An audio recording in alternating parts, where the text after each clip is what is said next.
आप देख रहे हैं न्यूज इंडिया, आपके साथ मैं रचना बंसल। गाजा पट्टी में हमास के साथ सीज फायर और शांति समझौता होने के बाद अब इजरायल ने लेबनान में हिजबुल्लाह के कई ठिकानों पर मिसाइल से हमला बोला है। इसकी खास जानकारी खुद आईडीएफ यानी कि इजरायली सेना ने दी है। इजरायल ने हिजबुल्लाह के कई ठिकानों पर हमले किए, उसके बाद एक बार फिर से इजरायली सेना की चर्चा पूरी दुनिया में होने लगी है। हिजबुल्लाह और हमास से इजरायल की दुश्मनी जग जाहिर है, जो सालों से चली आ रही है। इजरायली सेना ने लेबनान की बेका घाटी में तराया और चमिस्टार शहरों को निशाना बनाया। इसमें उसने हिजबुल्लाह के कई ठिकानों पर भी हमला बोला है। इस हमले का वीडियो सामने आया, जिसमें इजरायली सेना के हमले से हुई तबाही का मंजर साफ नजर आ रहा है।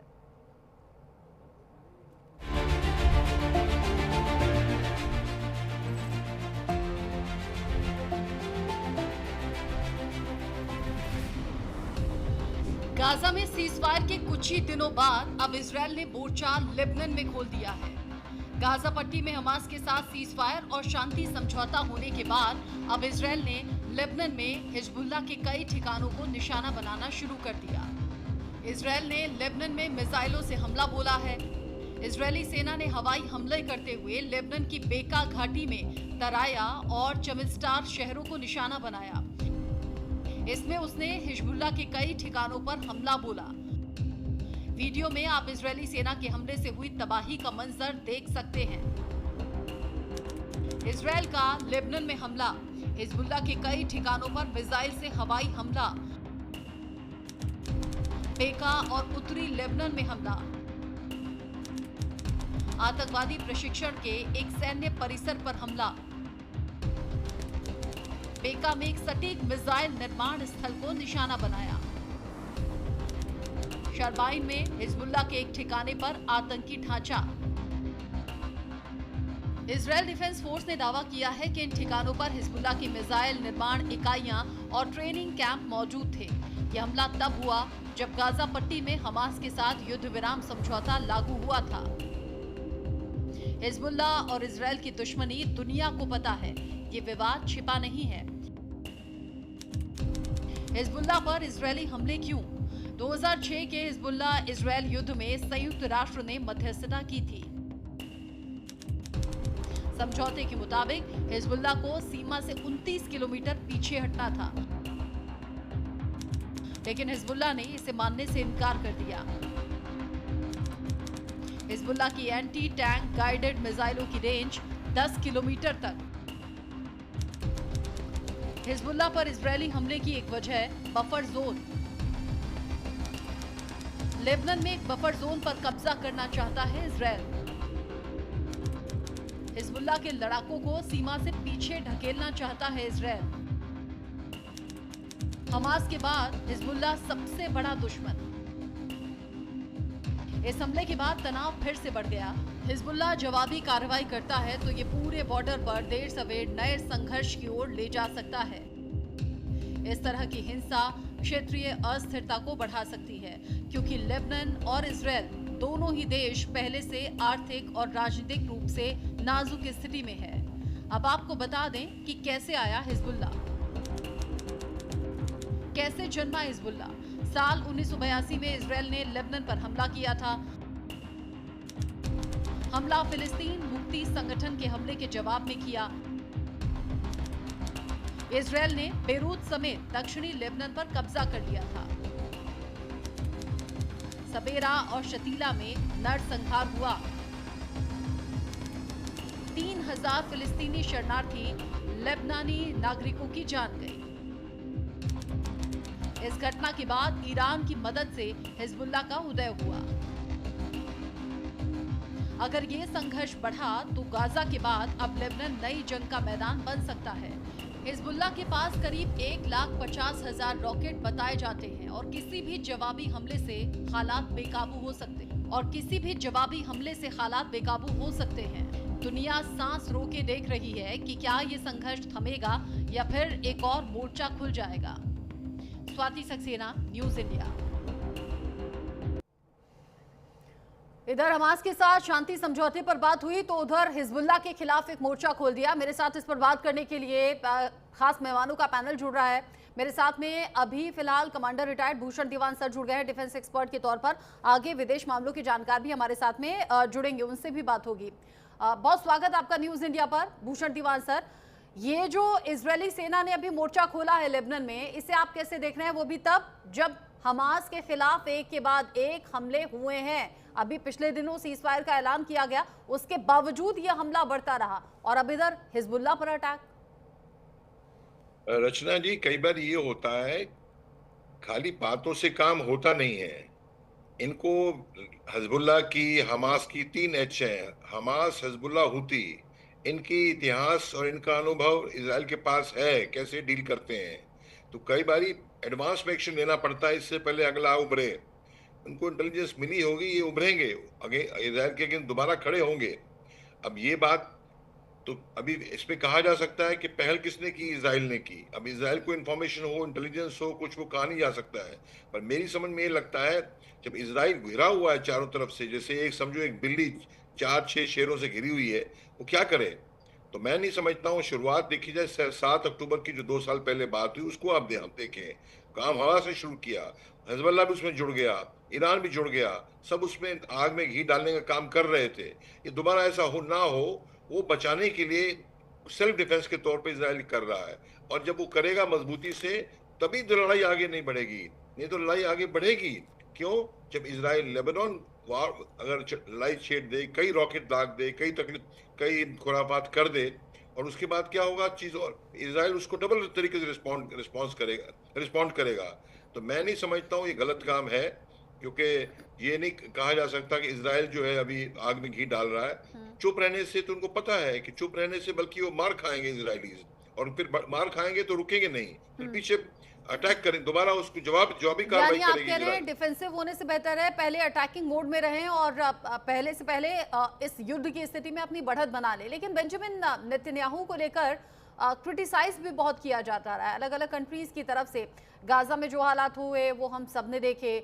इधर पहले शांति समझौते की बात सामने आ रही थी, फिर इस बीच फिर से हमला कर दिया गया और एक के बाद एक ये एयर स्ट्राइक में बम छोड़े गए। फिर इधर लेबनान में जो मोर्चा खोल दिया गया। मतलब अलग अलग मुहाने पर ये युद्ध की स्थिति और ज्यादा भीषण होती हुई कि आपको नजर नहीं आ रही? और अगर हाँ, तो इजराइल के लिहाज से ये कैसा है? हाँ, बिल्कुल ठीक है रचना जी। जब भी गोलाबारी होती है, जाने जाती हैं, अस्पताल गिरते हैं, नुकसान होता है, तो स्थिति तो जटिल बनती जा रही है। पर हमें देखना ये है कि जटिल बनाने के लिए जिम्मेवारी किसके पास है। क्योंकि पहले मैंने अटैक किया, मुझे पता है, हम दोनों, मेरे एक आदमी को मिला, मेरे से हमेशा लड़ाई रहती है उसकी, हमें देखा वो हाथ उठाने वाला है, उससे पहले वो हाथ उठा के उसका थप्पड़ मेरी गाल पे पड़े, मैंने थप्पड़ जड़ दिया। तो मैंने गलत नहीं किया भाई, क्योंकि मुझे पता है वो थप्पड़ जड़ने वाला है, उसका इतिहास रहा है ऐसा। एक चीज। दूसरी चीज, आप ये नोट करें कि ये, हम कल भी बात हो रही थी, परसों भी आपकी चैनल पे, कि ये तो इनके मिटने वाली तौर तरीके नहीं, सोच नहीं इनकी, 3 H की, हमास, हिजबुल्लाह, हूती। इसलिए मैं कह रहा हूँ, उनको पता है, पता हम भी होंगे तो पता लगे ये तो थप्पड़ मारने वाले मेरी गाल पे, तो इससे पहले ये मारे, हम मारे।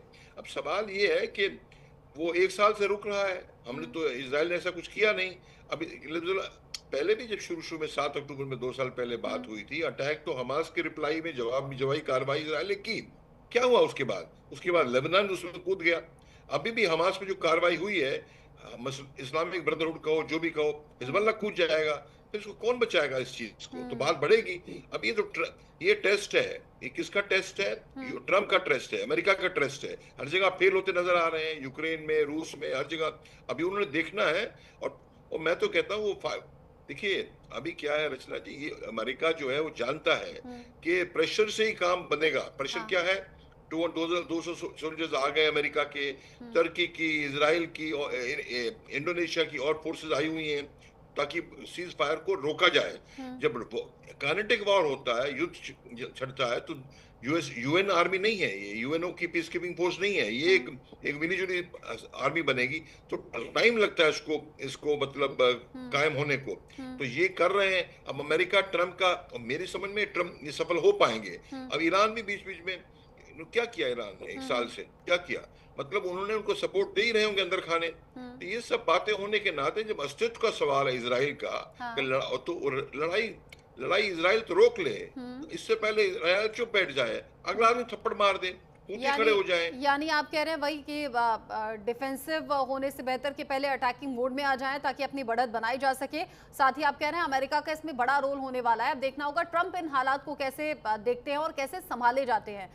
संजीव श्रीवास्तव जी भी हमारे साथ में जुड़ गए हैं विदेश मामलों के जानकार के तौर पर। संजीव जी, आपका भी स्वागत न्यूज इंडिया पर। जो हालात हम देख रहे हैं इधर गाजा में जो कुछ तबाही है, हमास के खात्मे के लिए जो आईडीएफ ने अभी तक वहां पर एक्शंस किए हैं, उसका नतीजा आम लोगों पर भी पड़ रहा है। दुनिया के अलग अलग देशों और राष्ट्र प्रमुखों के जरिए बेंजामिन नेतन्याहू के इस एक्शन को क्रिटिसाइज भी किया जाता रहा है। लेकिन हाँ, ये भी सही है कि हमास के उठते हुए सिर को दबाना जरूरी है, उधर हिजबुल्लाह हूती का खात्मा भी जरूरी है। लेकिन ये जो अलग अलग मोर्चों पर इजरायल ने अपने पैर पसार लिए हैं, ये दुनिया के लिहाज से कैसा है? देखिए रचना जी, मेरा ऐसा मानना है कि इजराइल को अभी एक स्ट्रेटेजिक पेशेंस को भी बनाने की जरूरत है। और अभी हाल का जो गाजा का जो एक शांति समझौता सीज फायर अभी हुआ है, और हिजबुल्लाह के साथ पहले भी एक सीज फायर हुआ था, और उसके बाद से एक रिलेटिवली एक शांति की स्थिति वहां पर देखी जा रही थी लेबनान और इजराइल के बॉर्डर पे।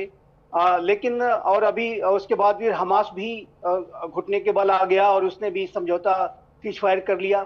हिजबुल्लाह ने तो पहले ही एक सीज फायर कर लिया था। लेकिन अब वर्तमान समय में इस बात की भी आवश्यकता है कि एक स्ट्रेटेजिक सेंस को बना करके रखा जाए, और पूरे इजराइल और पैलेस्टाइन के कॉन्फ्लिक्ट को रिजॉल्व करने के लिए 2 स्टेट सोल्यूशन को हासिल करने की दिशा में संवाद को आरंभ किया जाए। और इसी बात की जो के प्रयास डोनाल्ड ट्रंप भी करते हुए नजर आते हैं, और साथ ही साथ इस बात के भी प्रयास किए जाएं कि अब्राहम एकॉर्ड्स जो हैं वो बैक ऑन ट्रैक हों। अब्राहम एकॉर्ड्स जिसमें कि इस ज्यूज, मुस्लिम्स और क्रिश्चियंस के बीच में जो बातचीत की प्रक्रिया 2020 से चल रही थी, और नॉर्मलाइजेशन की प्रक्रिया जिसे हम कह रहे थे, वो बैक ऑन ट्रैक हो। तो यदि 2 स्टेट सोल्यूशन की तरफ बढ़ना है, अब्राहम एकॉर्ड्स को फिर से उस प्रक्रिया को, नॉर्मलाइजेशन की प्रक्रिया को बैक ऑन ट्रैक लाना है, जिसको कि पीस प्रोसेस भी कहा जा रहा था, इजराइल का जो रीजनल इंटीग्रेशन प्रोसेस भी कहा जा रहा था, वो सारी स्थितियों को यदि फिर से शुरुआत करना है और शांति की पहल को आगे बढ़ाना है, तो इजराइल को एक स्ट्रेटेजिक स्किल्स भी बनाना होगा। इजराइल ने नो डाउट एक बड़ी लड़ाई लड़ी है, और जहां तक इजराइल का प्रश्न है, इजराइल आतंकवाद के प्रति जो सबसे कठोर से कठोर लड़ाइयां करना उसने करके दिखा दी है, और उसका जीरो टॉलरेंस का भी उसका भी अप्रोच है। तो ऐसे में इजराइल के ऊपर यदि कोई हमला होता है, तो इजराइल उसका जवाब देने के लिए उसके पास सारे राइट्स हैं, और उसको जवाब देना भी चाहिए और जवाब देगा भी। और इजराइल इसके लिए किसी से परमिशन लेने की उसकी आवश्यकता नहीं है। इजराइल जिस रास्ते पर चल रहा है, उससे शांति आती हुई दिख रही है क्या अभी आपको? नहीं, यही इसी वजह से रचना जी मैं कह रहा हूं कि अभी एक स्ट्रेटेजिक पेशेंस को बनाना होगा, इजराइल को भी बनाना होगा। इजराइल के अंदर हम ये देख रहे हैं कि जो डोमेस्टिक पॉलिटिकल जो कंपल्सन्स हैं, वो नेतन्याहू जिस तरीके से चारों तरफ से आलोचना का शिकार हो रहे हैं, संसद में जिस तरीके से उनके साथ विपक्षी जो दल हैं वो लगातार उनके ऊपर हमलावर हैं, तो इस बात की भी संभावना हो सकती है कि वो अपने डोमेस्टिक पॉलिटिकल कंपल्सन्स को भी डील करने के लिए एक्सटर्नल फ्रंट पर पूरे मोर्चे को ओपन रखना चाहते हैं, ताकि उनका जो एक पॉलिटिकल सर्वाइवल है वो होता रहे। ये भी एक संभावना है, और इसकी भी संभावना निसंदेह है। लेकिन इस पूरे इजराइल और पैलेस्टाइन के कॉन्फ्लिक्ट को यदि एक विजनरी तरीके से अगर देखा जाएगा, और इसको शांति के प्रयासों को आगे बढ़ाने के लक्ष्य के साथ देखा जाएगा, उसमें पॉलिटिकल पॉइंट्स स्कोर न करने की अगर कोशिश की जाए तो वो ज्यादा अच्छा है। पॉलिटिकल वेस्टेड इंटरेस्ट अपनी जगह होते हैं, और स्ट्रेटेजिक इंटरेस्ट अपनी जगह होते हैं, राष्ट्र के हित अलग होते हैं, और विश्व के हित और राष्ट्र के हितों में आपस में एक तालमेल भी होना चाहिए। तो ऐसे में अगर मिडिल ईस्ट रीजन में शांति को स्थापित करना है, तो इजराइल को एक धैर्य की भी आवश्यकता है। यदि हमला हो जाता है तो आप कार्रवाई कीजिए, बिल्कुल कार्रवाई कीजिए, और करना भी चाहिए, किया भी उसने। और इजराइल को ने दिखा दिया 7 अक्टूबर 2023 के बाद से कि हम कुछ भी नहीं छोड़ेंगे, और यदि हमास ने इसको वायलेट किया तो हमास के ऊपर कार्रवाई होगी। लेकिन अगर वो कह रहे हैं कि हिजबुल्लाह इसको वायलेट करने की फिराक में था, फिर वो वो जो है हमला करने वाला था और इसके पहले ही हमने कर दिया है। तो मेरा ऐसा मानना है, मैं फिर से कहूंगा कि एक स्ट्रेटेजिक पेशेंस को अगर बनाया जाए अभी फिलहाल के समय में, यानी हाँ, आप कह तो रहे हैं ये ये अच्छा होगा। स्ट्रेटेजिक पेशेंस से जोड़कर देखा जाना चाहिए। दीवान सर, ईरान और इजराइल के बीच का वो टकराव और वो जो कुछ दिन का युद्ध था वो भी तो दुनिया ने देखा। हालांकि वहां भी डोनाल्ड ट्रंप क्रेडिट लेते हुए नजर आए कि सीज फायर करवा दिया है। इधर गाजा में भी उन्होंने सीज फायर का दावा किया, हालांकि वो बात अलग है कि सीज फायर टिक नहीं पाया। अब ऐसे इस सिचुएशन में जब युद्ध जैसी स्थिति हो, प्रेशर टैक्टिक्स किस तरीके से काम करती है और क्या इजराइल उसी रास्ते पर चल रहा है कि इधर तो हमास से सीधी टक्कर, हमास के खात्मे के लिए एक के बाद एक अटैक, उधर हिजबुल्लाह को घेर लिया, उधर हूती को भी आड़े हाथों ले लिया। ये वक्त वक्त पर जो कार्रवाई आईडीएफ की तरफ से हुई है, इसे प्रेशर टैक्टिक्स से जोड़कर देखें क्या? प्रेशर टैक्टिक्स बिल्कुल बराबर टैक्टिक्स है, पर मैं समझता हूँ ये लाजमी है, ये आवश्यक है। एक कहावत याद आती है मुझे, if you want piece be prepared for war. अभी आपकी मसल और ताकत स्ट्रांग है तो अगर आदमी दब के रहेगा। अभी मैं आपका इतिहास की तरफ आपको ले चलता हूँ। 2024 में हिजबुल्लाह के साथ जो सीज फायर हुआ, यूएनओ का कराया हुआ, उसमें क्या कंडीशन थी? चुका हिजबुल्लाह ने मानी क्या? कंडीशन ये थी कि जो हिजबुल्लाह है वो लेबनान की जो लिटानी रिवर है, लिटानी नदी जो है, उससे उत्तर में चले जाएंगे। इजराइल के उत्तर में लेबनान है, लेबनान के दक्षिण में इजराइल है, तो लेबनान के जो उत्तरी लिटानी रिवर है उससे ऊपर जाओ। भाई नहीं गए वो, और कहा आप अपना डिसआर्म करो मिलिशिया जो वहां पे है। लेबनान में तो गवर्नमेंट है, ये तो टेररिस्ट है, मिलिशिया कहिए टेररिस्ट कहिए, इन्होंने अपने वेपन्स खत्म किए नहीं किए। बल्कि इंटेलिजेंस ये भी बताती है कि ईरान के सपोर्ट से हिजबुल्लाह के पास मिलिट्री इक्विपमेंट और आया है 2024 से, इस बार के बाद से। नंबर 1। नंबर 2, उनके नंबर ऑफ फाइटर्स जो हैं वो मल्टीप्लाई हो गए हैं कई गुना उसके बाद, 24 के बाद। तो यही मैं कह रहा हूँ ना, अपने को अंदेशा है दुश्मन जो है सामने से मेरे गाल पे थप्पड़ जड़ने वाला है। इससे पहले जड़े, मेरे को नुकसान हो, मुझे रुकना चाहिए। तो तबाही बचाने के लिए भी कई बार कहते हैं कांटे से कांटा निकाला जाता है। तबाही बचाने के लिए भी कई बार वायलेंस करना पड़ता है। और सवाल ये है, अब बात मेरी ये है समझ कहने की, देखिए ये लड़ाई जो है सांप नेवले की लड़ाई है। इजराइल एक समझो एक तरफ है, सांप नेवले की एक तरफ इजराइल है, बाकी 5 ईरान के सपोर्ट जो है ट्रिपल एच है। अभी इनको खात्मा तो किया नहीं। मैं तो ये कहता हूं खात्मा या तो इजराइल का पूरा हो, नहीं हुआ तभी पीस होगी, या तो तीनों उसका हो, किसका? ट्रिपल एच का हो, वो हुआ नहीं। कहते ना सांप के सिर को कुचला ना जाए, सांप फिर उभरेगा। वही हो रहा, हर कोई कहता है हमास तो भाई सोच है, ये तो खत्म होने वाली नहीं। तो अगर फुल फोर्स की नहीं गई, यूज नहीं की गई, चीज खत्म नहीं हुई, वो घाव फिर हरा हो रहा है। उस टाइम तो टेम्पोररी आप लिपस्टिक लगा के, पेपर लगा के, बलम लगा के चुप बैठ जाए, सिर्फ शांति हो गई, कहाँ हुई? फिर उभर रहा है। तो इसको फाइनल सोल्यूशन होना चाहिए। हाँ, अभी जब फाइनल सोल्यूशन की बात होती है लोग कहेंगे भाई फाइनल सोल्यूशन दीवान साहब वो तो ये होता है कि दो इजराइल जो है, फलस्तीन जो है, दो देश बने। वो तो लंबी बातें जब होंगी, पहले लड़ाई तो खत्म हो। और तीसरी बात ये है कि आप देखिए कि जब भी वो ईरान जो है दोबारा सपोर्ट कर रहा है इन सब चीजों को, तभी तो शय दे रहा है, चीजें बढ़ रही हैं। और सबसे बड़ी बात मैं कहता हूं, जो होस्टेजेस देने थे हमास ने पूरे, वो तो दिए उसने, इजराइल को नहीं दिए। जब नहीं दिए तो कहां आए हैं टेबल पे? हालांकि डरे डरे फिर रहे हैं, मारे मारे फिर रहे हैं। अभी हिजबुल्लाह भी कहना चाहिए हमास को, भाई आप खत्म करो, सीज फायर हो रहा है, आप होस्टेज दो भाई, ये कंडीशन थी, होस्टेज दीजिए तो हमारी लड़ाई बंद होगी, हम लोग मार खाना बंद करेंगे। वो नहीं किया उन्होंने। तो उनको करना ही नहीं है, उनके तो हॉबी है भाई, उनको ये लड़ते रहना है। तो कैसे किया जाए? ये मुश्किल पेचीदा काम है। ये कह देना कि इजराइल ने बढ़ा दिया है, इजराइल ने आग में घी झोंक दिया है, नहीं मानता हूं मैं। उनको भी एक बात और, अभी इंटरनल पॉलिटिक्स की बात है, ये तो मैं मान रहा हूं 2 साल से 2.5 साल से हम जो बेंजामिन है उनकी पोजीशन जो अपने देश के अंदर है बहुत प्रेशर में है वो। और वो ये भी कहा जा रहा है शुरू से, वो तो पीस चाहते नहीं थे भाई शुरू से।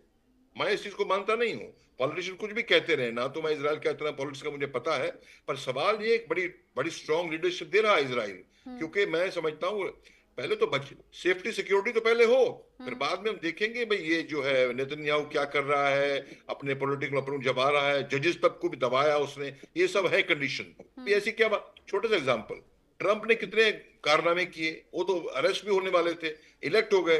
अमेरिकन कॉन्स्टिट्यूशन क्या कहती है? प्रेसिडेंट के ऊपर आप कुछ नहीं कर सकते, 4 साल उसको टाइम मिलेगा पूरा फ्री हैंड देने का। क्यों? लोग चाहते हैं भाई। उसके बाद हम दोबारा होगा तो केस शुरू करें, क्राइम केस पड़े हुए हैं, स्टॉप, सस्पेंड कर दिए गए। सेम वे जब लड़ाई लड़ रही है, इमरजेंसी है, तो उस टाइम उसके है, अगर आप खुद के जो लोकल जो लीडर्स हैं पॉलिटिकल बेंजामिन के खिलाफ, वो तो ना इस बात को आगे छेड़े।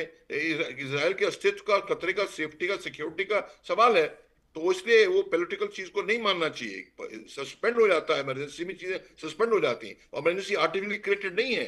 मैं बताया आपको, लिटरेचर के आगे कहाँ गए हिजबुल्लाह, इसका थप्पड़ जड़ने वाले हैं वो, आगे हुती भी जड़ देगा। साल मिला है उनको, मौका मिला है रिकूप करने का, चुप थोड़ी बैठेंगे वो। तो तबाही जब तक पूरा नष्ट नहीं होंगे, चुप नहीं बैठेंगे, हमेशा रहेगा। ये अभी यूएसए का टेस्ट है भी, कितना भारी वो काम करते हैं। नहीं तो ट्रम्प की बात बतौलापन से कि मेरे पीस अकॉर्ड मिल जाए, मैंने पीस करा दी, ये पीस नहीं है, कागज का टुकड़ा है, फट जाएगा। वो जब चर्चिल जब चैम्बरलेन गया था ना हिटलर को मिलने, और वापस बड़े हाँ जोश में आया, अरे भाई हिटलर ने मुझे लिख दिया है हम आप पे अटैक नहीं करेंगे। लोगों ने कहा तुम पागल हो गए, वो अटैक करेगा। वही हुआ, यूके को तबाह करने को निकला हिटलर। वो तो उसकी बेवकूफी थी, विनाश काले विपरीत बुद्धि। हिटलर ने क्या किया, इधर यूके को पूरा खत्म ही नहीं किया, रूस पे अटैक कर दिया। क्यों? तो कहते एक चीज को खत्म ना करो, दूसरे में जाओ ना, ये दो नावों पे सवार हो गया, तो मारा, अंत में मारा गया। रशियन जनरल, रशियन विंटर को कहते हैं, biggest general in Russian army, पता है कौन सी है? Russian general. मतलब क्या, इतने बड़ा देश है रशियन, उन लोगों पीछे हटते गए, रशियन पीछे हटते जाते हैं, आ जाओ भाई, आओ भाई, आने दो। और इतना हट गए, और जब तक ठंड शुरू हो गई, जब ठंड शुरू हो गई तो और हटते जाए तो कुओं में जहर और फसलें जला के, तो फ्रेंच जो ट्रूप्स हैं जर्मन की, तो मर गए। क्योंकि मर क्यों गए? खाना पीछे से आता है, कितनी दूर से आता है। इसे कहते हैं रशिया के अंदर बिगेस्ट जनरल क्या है, रशियन जनरल विंटर।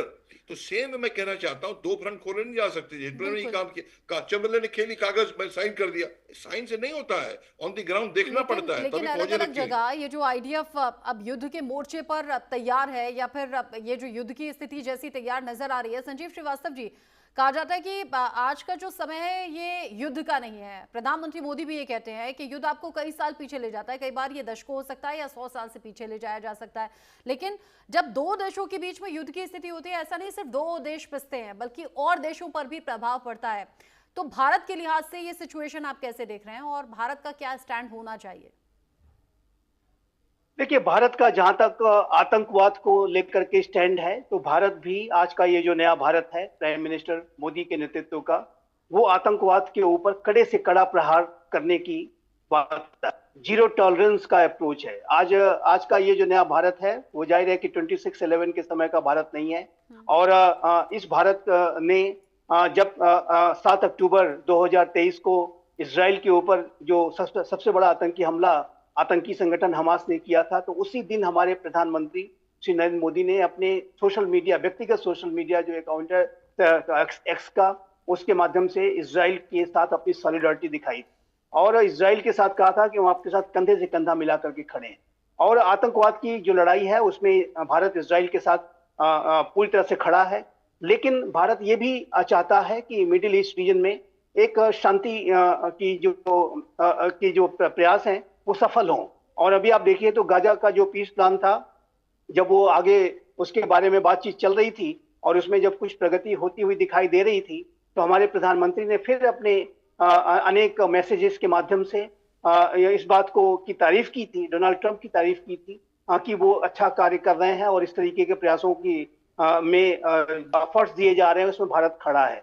और भारत भी ये चाहता है कि 2 स्टेट सोल्यूशन हो।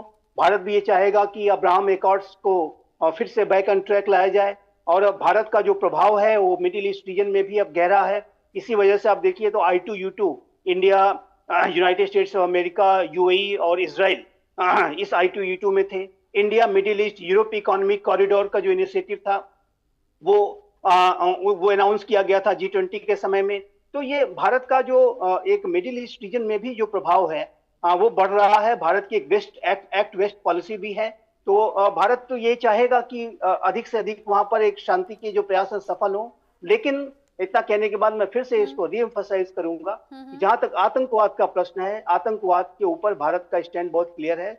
यदि आतंकी कार्रवाई अगर कोई होती है तो उसका जीरो टॉलरेंस की पॉलिसी के साथ सख्त से और सख्त ये जवाब भारत दिया की जाना तरफ से, चाहिए। भारत सरकार की तरफ से अलग अलग मंच पर यानी कि इंटरनेशनल लेवल पर अब बात कही जा चुकी है कि जीरो टॉलरेंस की नीति हम आतंकवाद के खिलाफ अपनाते हैं और बाकी देशों का साथ भी मिलता रहा है। लेकिन ये जो नया युद्ध का मुहानाब खड़ा होता हुआ नजर आ रहा है, क्या फिर से ईरान और इजरायल टकराते हुए नजर आएंगे? ये देखने वाली बात होगी। अभी के लिए संजीव श्रीवास्तव जी, भूषण धीमान सर, बहुत शुक्रिया आप दोनों का ही न्यूज इंडिया के साथ जुड़ने के लिए और इस डिस्कशन में साथ में रहने के लिए।